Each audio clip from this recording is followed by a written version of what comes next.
Now, Friday Night Hype, presented by Hy-Vee.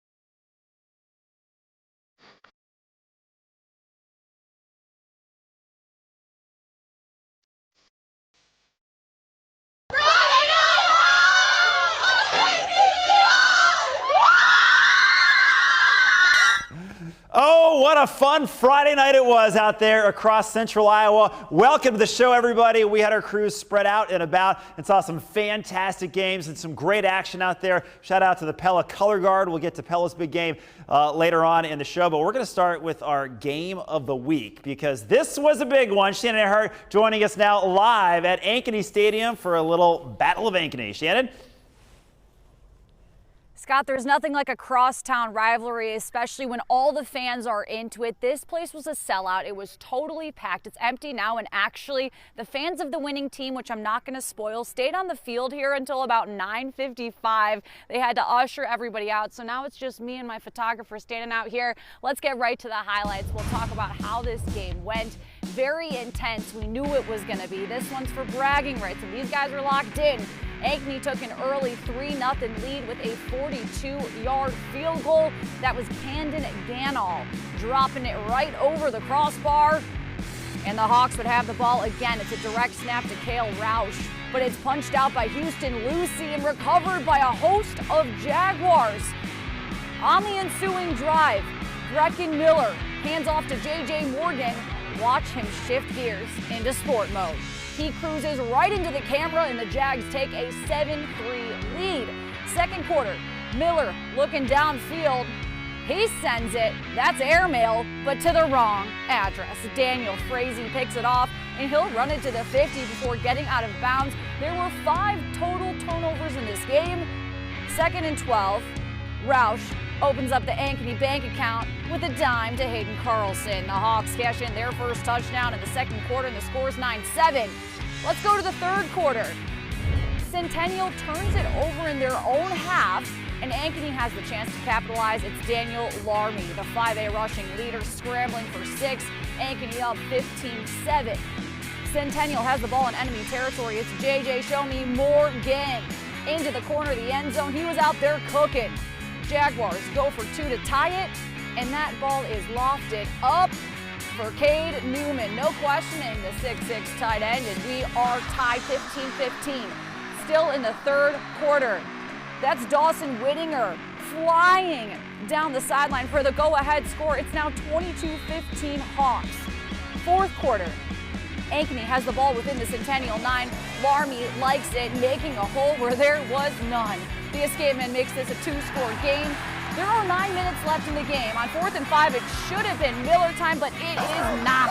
Lamarius Clark with the pick. And while there's time left in the game, Ankeny believes they won, and they had. Ankeny wins the crosstown rivalry 29-15. I love the game so much. I mean, I just love football. That's really it. I hate those guys. I hate those guys so much. I love JJ, Javaris. I love Nash. I love all those guys, but I hate them so much.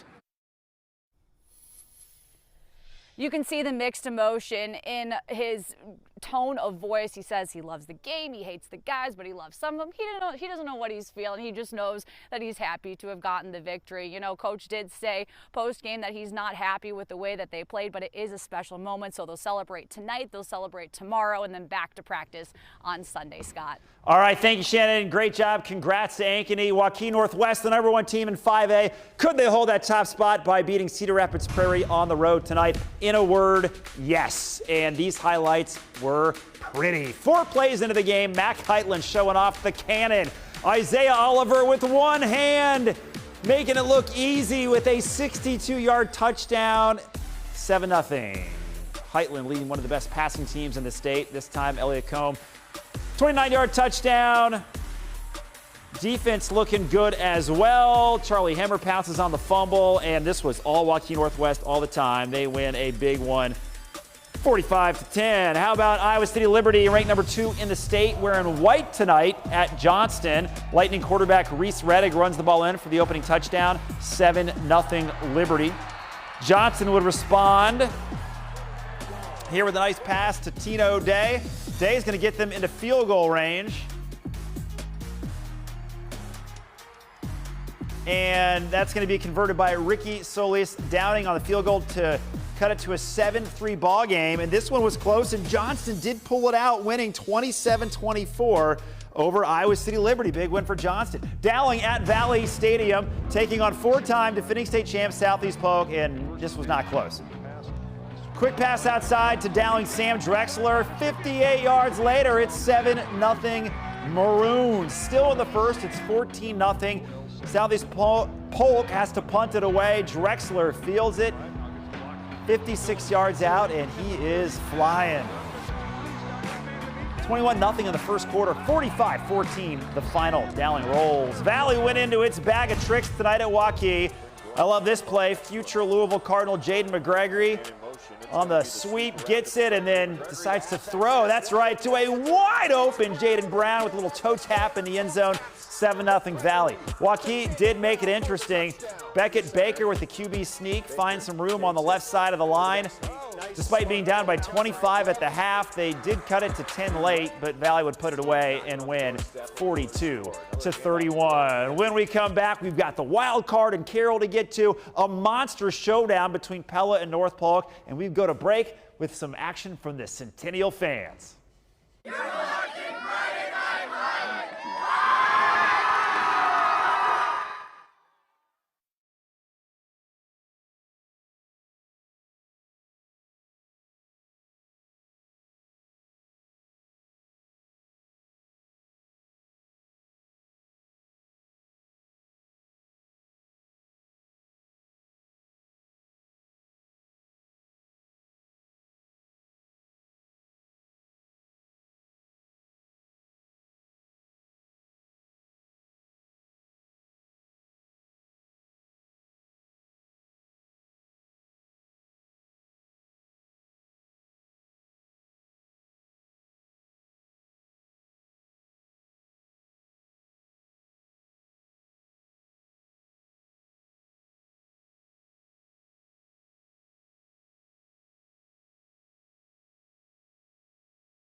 You're watching Friday Night Hype. All right, the Students out of Kemper with the hard hats on, loving it. That was our wild card game this week. It was in Carroll, looking to put OABCIG to sleep. You see that? Put the Falcons to sleep. They had the homecoming parade earlier today. One of the traditions out there at Carroll. Another tradition is being good at football. They're ranked #1 in the state. Taking on OABCIG. Their quarterback for the Falcons, Rafe Jensen, keeps the ball himself, and that's a rushing touchdown. The visitors are up 8-0 after a 2-point conversion. But Kemper didn't show up to lose. Brock Batting, All-State quarterback, to Griffin Glenn in the corner of the end zone. Great catch. Cuts it to 8-7. All right, OABCIG on the move in the second quarter. Rafe Jensen, his second rushing touchdown. It's a 16-7 Falcons lead. Yeah, they're enjoying the point counting. Brock Batting, though, this time to Braxton Vanami. Touchdown Knights. That's a lot of empty space, and it was all Knights in the second half. They win big, 43-22. It's a happy homecoming. Huge showdown in 4A. #1 North Polk, the defending state champs. #3 Pella at their brand new stadium. The energy was great. Michael Manning to Emmanuel Deers. Can he get there for Pella? He Supermans his way into the end zone. The Dutch would grab a 9-0 lead after the missed point after. North Polk in trouble in the first half. James Armstrong buying time. Gonna hit his man in the hands on an outreached arms, but it goes to Blake DeHuse off the bounce. Turnover. Pella trying to open up the lead, but this time it's picked off by North Polk's Bryce Burke to stop the Pella drive. Pella led 9-0 at the half, and they did hold on to win 19-15, knocking off defending state champ North Polk. East hosting Marshalltown tonight at Williams Stadium in Des Moines. Game was 14-all going into the third quarter. East is close to the end zone. Braden Johnson dives to the goal line. Didn't quite get in, but they do here. Johnson again. No, fumbled actually. Marshalltown knocks it away. And the first play after recovering that fumble, the Bobcats are going to hand it off to Tyler England. And watch him break through the line. You're going to need to wrap up, fellas. Tyler's got some muscle, and he's got some moves. They go up by a touchdown and hold on to win on the road, 29-27. Let's take it to St. L High School, where Grandview Christian plays its home games, taking on Clark. Clark down 7-0 in the first. Ryan Deal, a bomb to Peyton Lynn. Peyton, nice catch, leads to a touchdown. Uriah Fry up the middle. They missed the PAT, so they trailed 7-6. Grandview Christian up 13-6 in the second. Jake Albright gets the carry, and he's making the coaches look smart. That's a touchdown. Grandview Christian would pull away and win big, 52-16. Up next, we'll check on that Iowa score and get you our fan of the night.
And Hawkeye fans, they're kneeling it out. They're going to win 38-28 at Rutgers to start Big Ten play with the win. Shannon Earhart will have all that tomorrow morning on Big College Kickoff. Our fans of the week tonight, the Pella Drum Line.